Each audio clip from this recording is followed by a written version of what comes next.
It is the latest fight over transgender rights, and once again, the epicenter is Texas.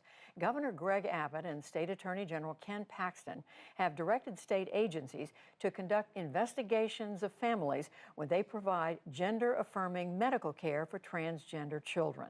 Texas has actually begun investigating parents of transgender children who provide them with gender-affirming care. And you'd not believe who is among the first families to be investigated. Welcome into TYT's Overruled. I am your host, legal analyst Adrienne Lawrence.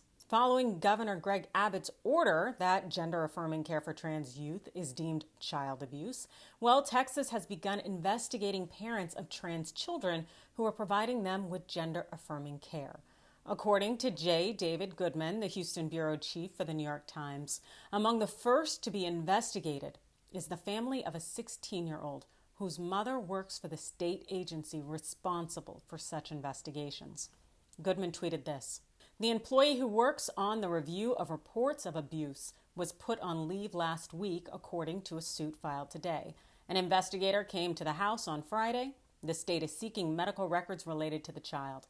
The parents have refused to hand them over." The American Civil Liberties Union, or the ACLU, has filed suit against Greg Abbott and the Texas Department of Family Services on behalf of the 16-year-old trans child, her family, and other families.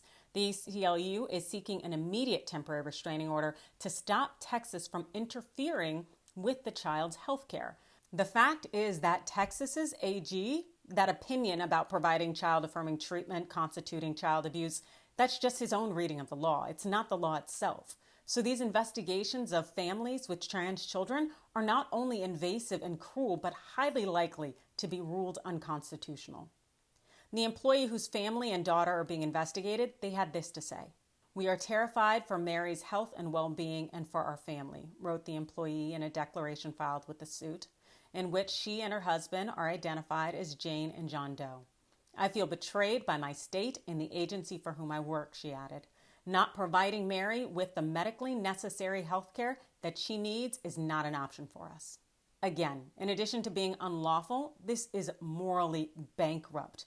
This individual state agency went after one of its colleagues, one of the people who work for it, because they knew that her child is trans.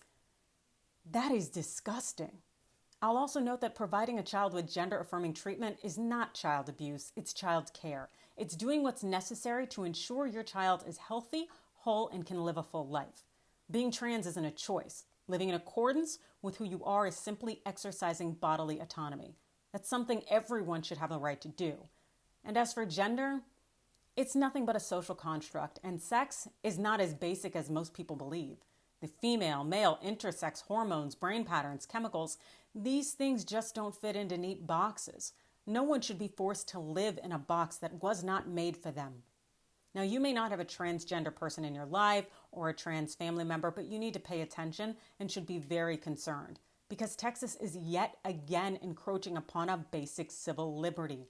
This is how it begins. If they're coming for trans children's rights or their parents' parenting rights, they're going to come for yours in just a matter of time. It has to be stopped. You let me know your comments below, hit that like and follow button, and thanks for watching.